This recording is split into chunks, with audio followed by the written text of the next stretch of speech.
ایمان غلامی.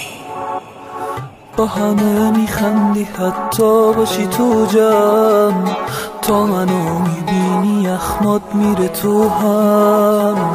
باشه اشکالی نداره، من عادت کردم با تو خوب بودم و گفتی که باهات بد کردم. دیگه یواش یواش ازم سراغی نمیگیری، داری یواش یواش از منم فاصله میگیری. خدا شاهده که بعد من هر کی که میاد حتی یه درصدم تو رو واسه خودت نمیخواد.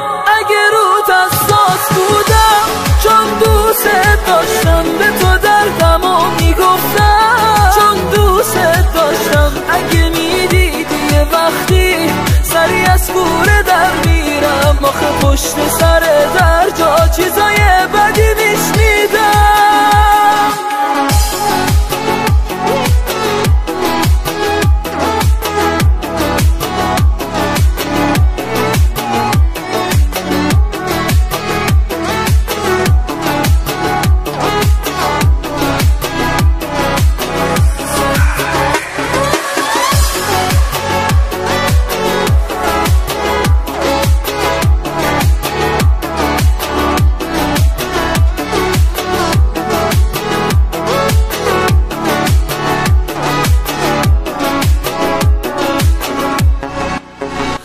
همه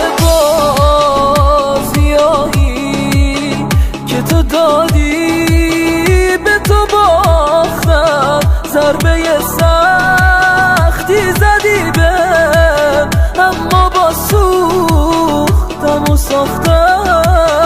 اگه میدیدی که هر از گاه سری از کوره در میرم، آخه پشت سرت هر جا چیزای بدی میشنیدم. اگه روت حساس بودم چون دوست داشتم به تو دردمو میگفتم، چون دوست داشتم. اگه میدیدی یه وقتی سری از کوره در میرم، آخه پشت سر در جا چیزای بدی میشنیدم.